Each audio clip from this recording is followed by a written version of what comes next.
Good afternoon, everyone. My name is Chesa Caparas, and I am faculty in English, Asian American Studies, and Women's Studies at De Anza College. I was also a Fulbright Scholar through FEU, and I researched media and information literacy last year.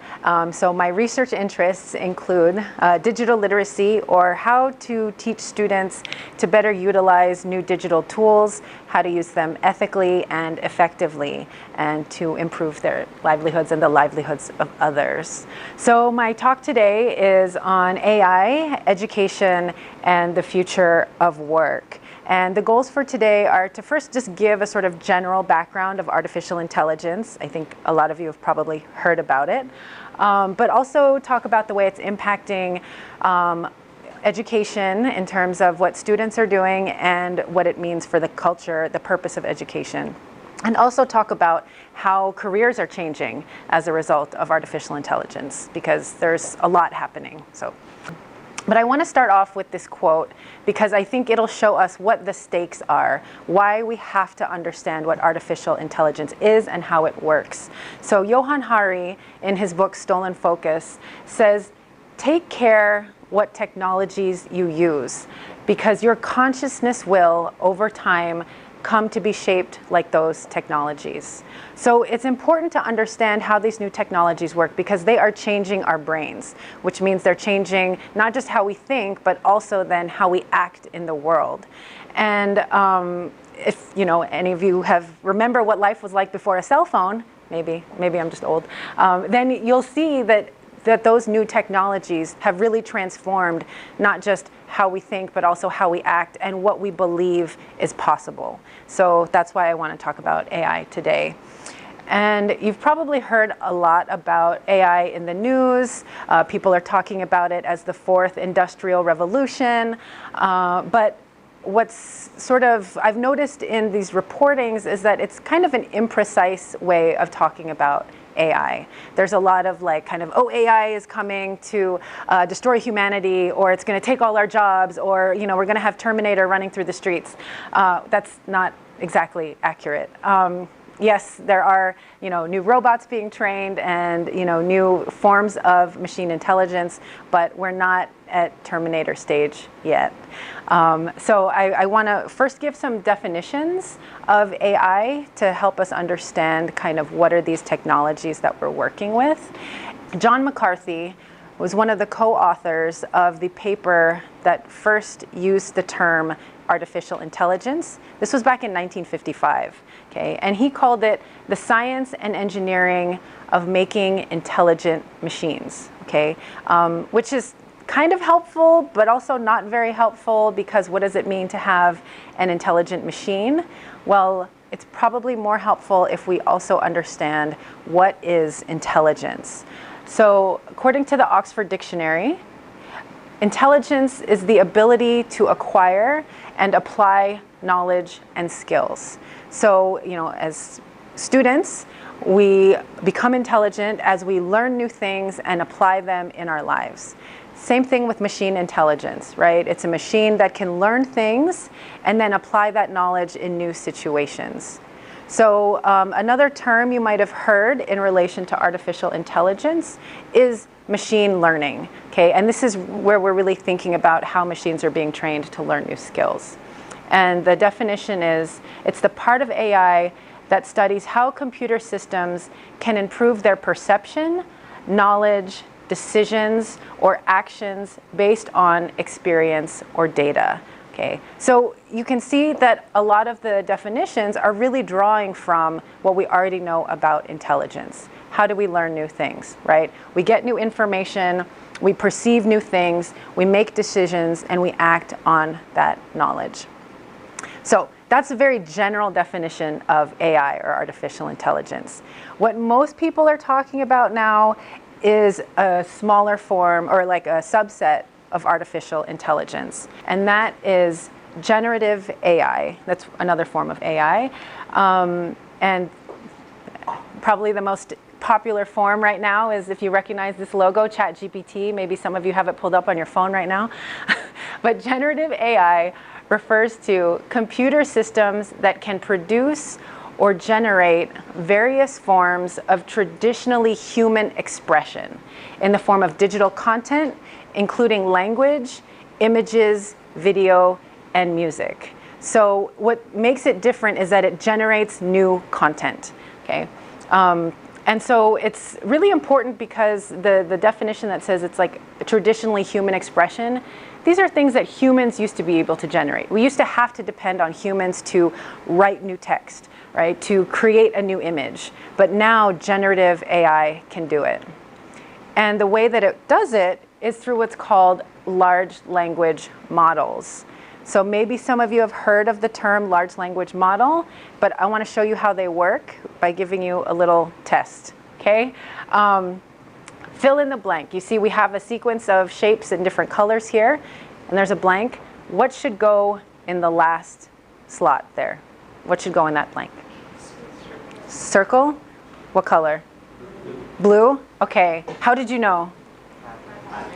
It's patterns. Okay, so we notice a pattern. We see yellow square, red triangle, blue circle, yellow square, red triangle. So blue circle must come next. Okay, so what you did is similar. It's a very simplified version, but it's very similar to what the large language models do, which is they look for patterns and they try to predict what comes next. Okay, and when you mentioned how you figured it out, it's because you were using certain parameters, meaning you were thinking about, okay, what is the shape, and also what is the color, and what is the sequence, what comes after the other, okay?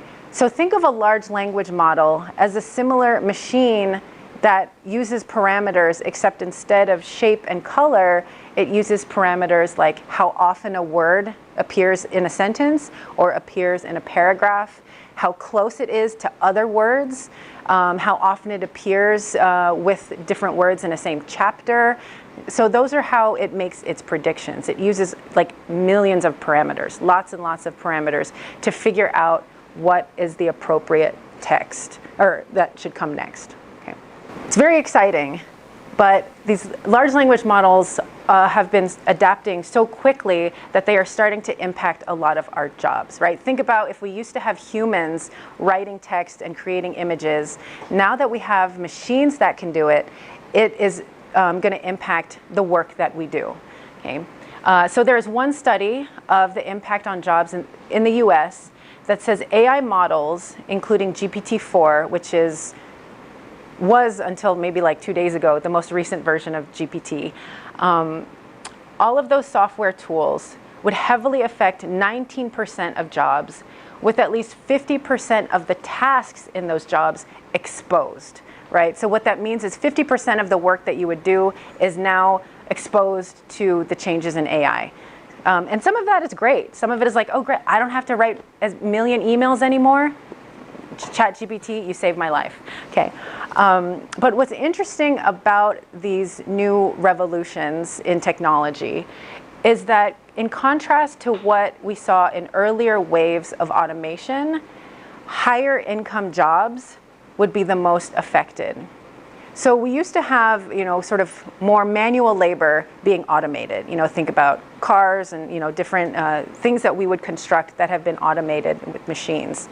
With large language models and things like ChatGPT, white collar or higher income jobs like paralegals, writers, content creators, all of those are the ones that are more exposed to the changes with these new technologies. Even software engineers, they're basically writing themselves out of a job.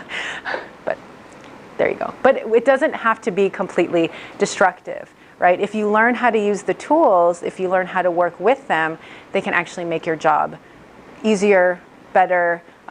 They can make you more efficient. The real issue is just knowing how to use them ethically and effectively. So I want to give you an example of one of the sort of industries that is being impacted, and I think in a Philippine context it's probably a really important industry to talk about, but healthcare, right? A lot of new technologies are being adopted in healthcare.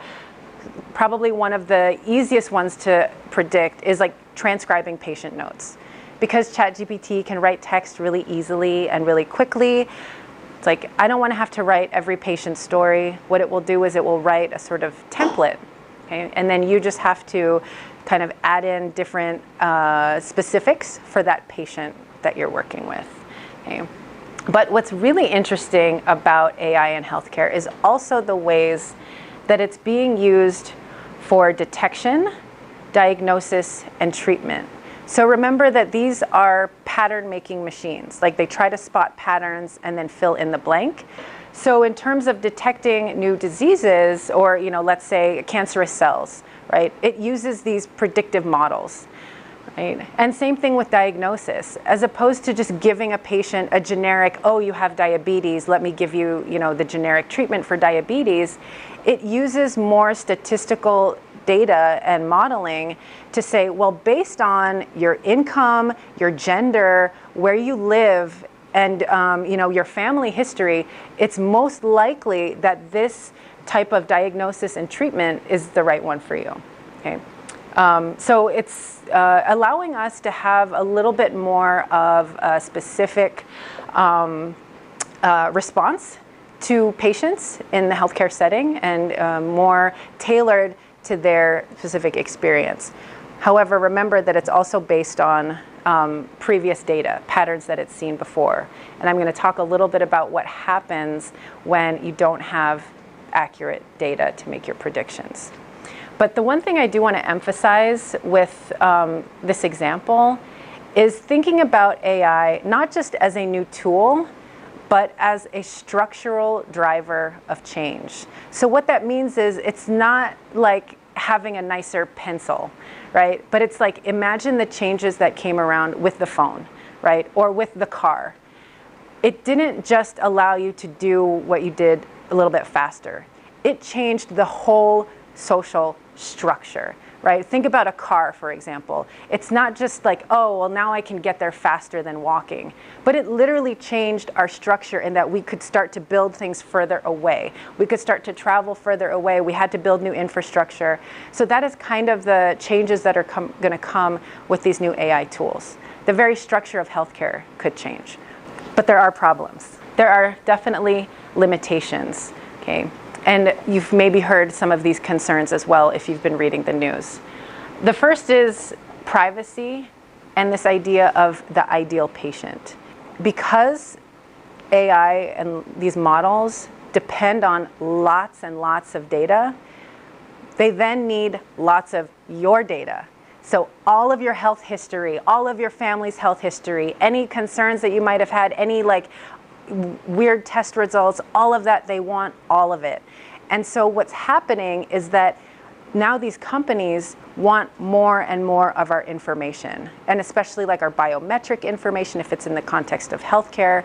And that can have really big concerns for privacy, right? Because maybe you don't want a machine to know everything about your personal medical history and then make predictions about it, because we have seen that that can severely limit the access to healthcare that some people have.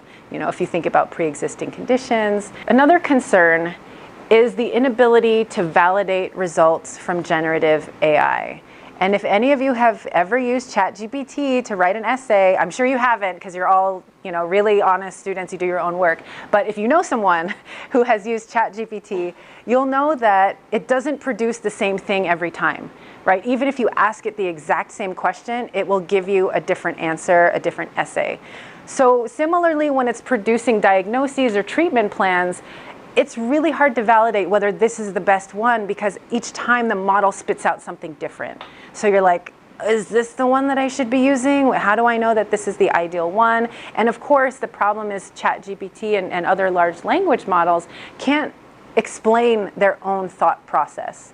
That's one of the things that keeps us smarter than them. And of course, another big concern, and for me this is the biggest one, is the loss of that human connection, right? Because when we think about healthcare, we think about how it's really about building relationships, between doctors, nurses, patients, healthcare providers, and those who are seeking care.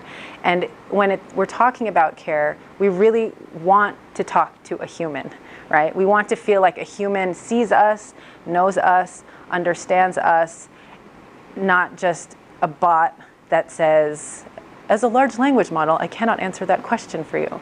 You know, you want something real. You want to feel like there's that connection. And so that's also what I want to emphasize in this presentation. As we become more and more, I don't want to say dependent on artificial intelligence, but as it becomes more embedded in everything we do, we need to really emphasize our human qualities and our human connections. Because there are larger ethical questions when using these AI tools, right? And that is the erosion of trust. Any of you have been in a classroom in the last year, you have probably heard teachers say, oh my gosh, I can't believe this student used ChatGPT, or I think the student is cheating, I think the student is using AI, and they're not learning anything, they don't care about writing anymore. There is really this culture of, what I've witnessed in my own institutions is educators really questioning the integrity of the students. Okay, just because they know how easy it is to use ChatGPT, and they think, well, why wouldn't they use it? Okay. But that leads to a larger problem as well, with students also not trusting the relationship with the teacher. So I have a lot of students who say one of their biggest fears is being accused of cheating. So there's another level of stress or anxiety within the students, because they're like, even if I do really hard work, if I write a good essay, the teacher will just think that I've cheated. Okay. So I think that's important to understand, that we still need to find a way to have that human connection to keep that trust. Because another thing that's going to happen if students depend more and more on using these AI tools, they're going to start to question the purpose of education, right? Why should I go to school when I can just learn everything, or ChatGPT can write everything for me and summarize everything for me? So we have to maintain trust in the education process. One thing that we definitely should mention with artificial intelligence is how it can hallucinate. So that's another aspect of trust. And I'm not sure if folks have heard that term before, like how ChatGPT or AI can hallucinate. Basically, it can make up false information. It's not grounded in truth. Since it's grounded in probabilities, it just gives you an answer that's, more statistically probable, right? It's not necessarily true.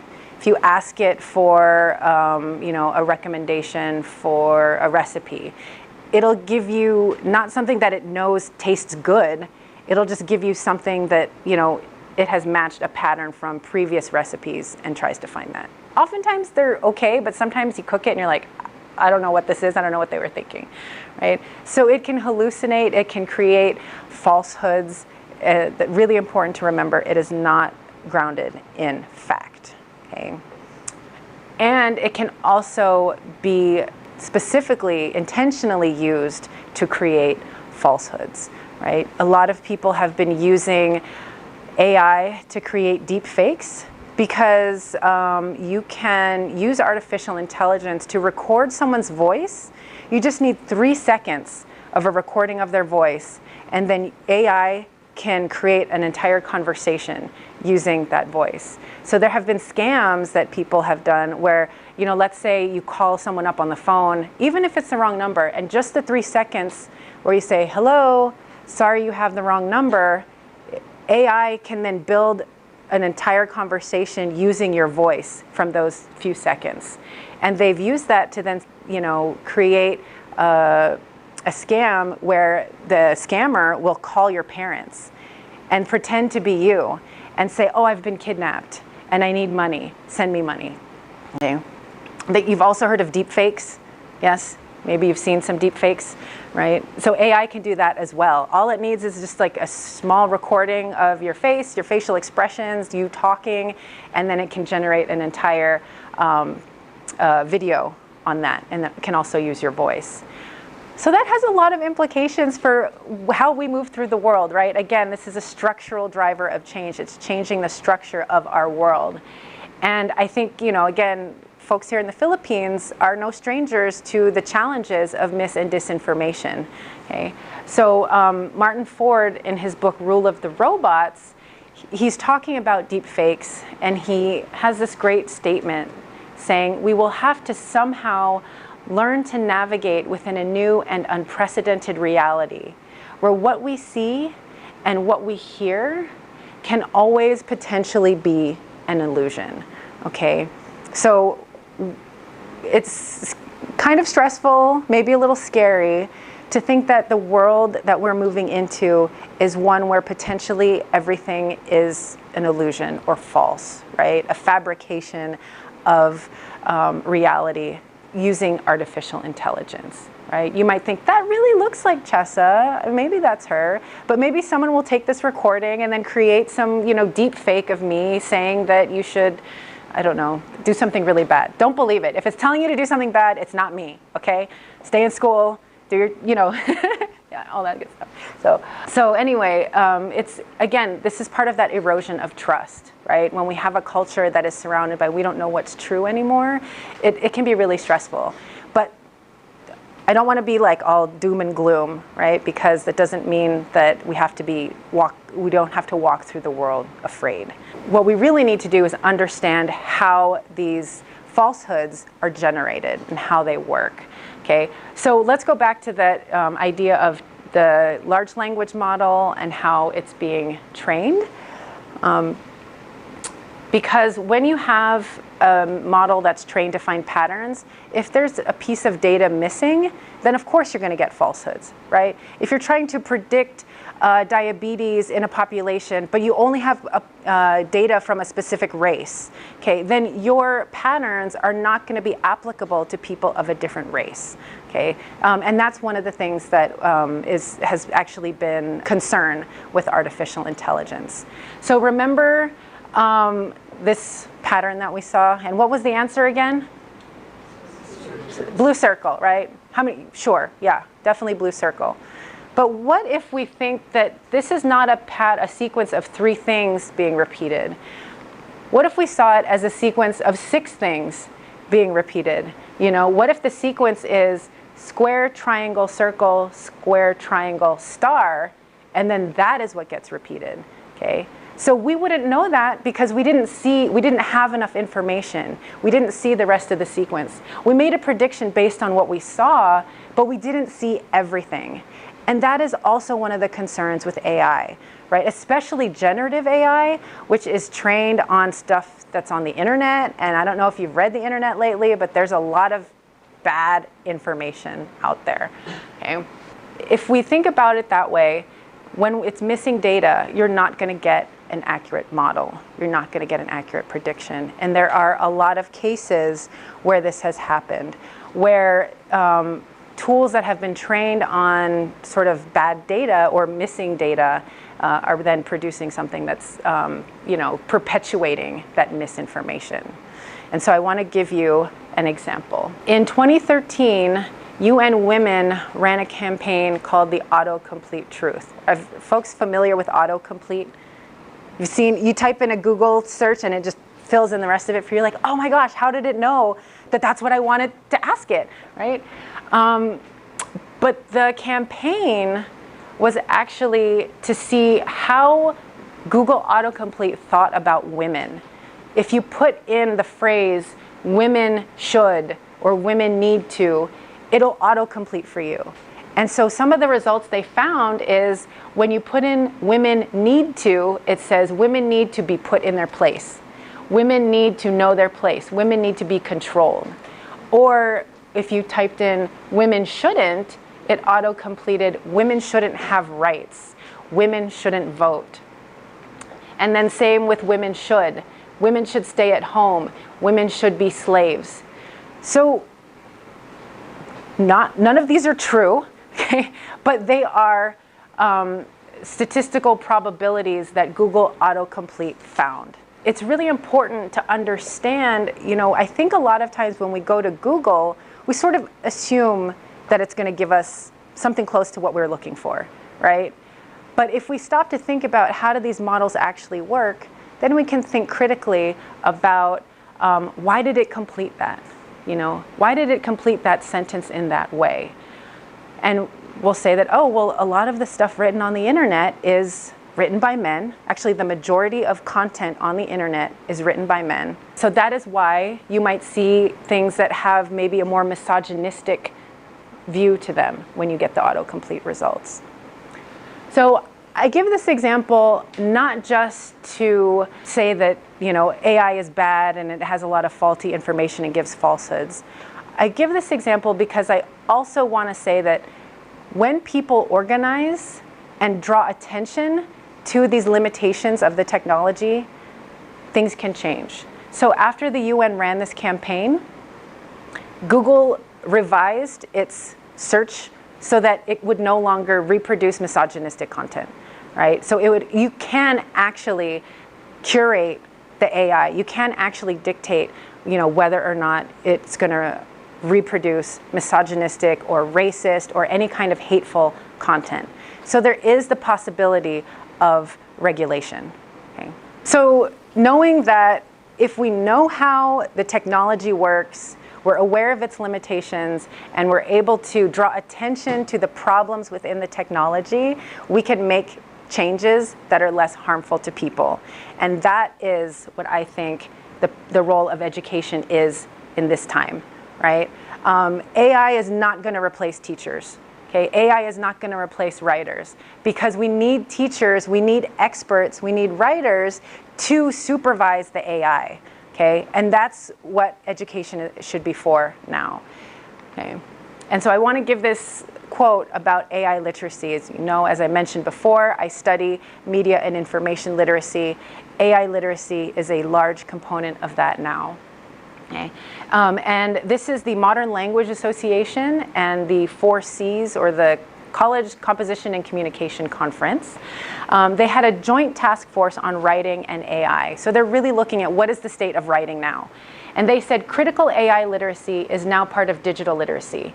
And students and teachers should be made aware of bias and inaccuracy in model outputs, and the particular vulnerability of students who may not yet have sufficient expertise to critically evaluate language model outputs, including seeing them as sentient. So what that means is this is the new skill that we need to cultivate in education. And as students, these are the skills that you should be asking for, right? How do I develop critical AI literacy? To be aware of bias, to critically evaluate what is the outputs of the language models, and also to be critical of seeing these models as sentient. I think it's easy to maybe assume that they're sort of human-like because of the way they can produce things like a human, speech and text like a human, but they are not humans, okay? So, whenever you can, turn to your neighbor, talk to your friends, your family, and remember what it means to talk to humans, because human intelligence is still surpassing, is still more advanced, complex than machine intelligence in many ways. Okay? And I have this quote from another major thinker in artificial intelligence, Stuart Russell. He says, humans are intelligent to the extent that our actions can be expected to achieve our objectives. So as you go through your education, ask yourself, what are my objectives? What do I want to learn? How do I want to be in the world to be successful? If you're in education, in school just to jump through hoops and get a degree, get the piece of paper, then, okay, you're going to use ChatGPT to write your essay. But if you're here to actually learn, to actually be a better functioning member of society, then that objective will lead you to doing different things with your education, to learning in a different way, to really appreciating the new lessons that that your education has to offer. Okay? And as you are learning new things, I think it's really important to focus on metacognition, which is sort of higher level thinking. It's self-reflection and thinking about your own thinking. Okay, if AI, if new language models can summarize texts, what it can't do is reflect on why it did that. It cannot reflect on how it got to the answer that it did. Because you'll maybe hear of AI talked about as this black box, which means it's this sort of weird black box where a bunch of magic happens and then suddenly an essay gets spit out. But it can't understand why it produced that. We can. We can ask ourselves, why did I write that? Why do I think that? What did I experience? What did I read that led me to want to say this? Okay, and that is still what makes us human, our ability to reflect on our own processes. Okay, so as you're going through your education, really think about that. Think about why am I learning this? And as you're learning, it's important to focus on the process over the product. Okay, the essay, yes, that's the thing you submit, that's the thing you need to give your teacher, but the process that you went through, what you learned in writing it, that is something that you get to keep and reflect on so that you can be a stronger, more informed, more metacognitive student. And as a student, as a human, I encourage you to lean into wonder and curiosity. Because one of the industries, if you want to think about it from a work perspective, one of the industries that's developing is called prompt engineering, which is where you basically you learn how to ask these chatbots better questions, right? It's learning how to give it the right question so that you get a more effective output. But that is based on our very human capability of asking questions, of trying to figure out what is it that I don't know that I want to know, and how do I phrase it in the right way so that I get, kind of what I need from this tool. And again, that's part of our human intelligence, wondering and curiosity. So really, embrace that. Remember that is what makes us stronger. And, as you get better at asking questions, then maybe you'll become a very successful prompt engineer, and you can credit me for that. No, I'm just kidding. Let's see. Okay, and I think that's it. So thank you very much for listening to my presentation. I hope that was helpful.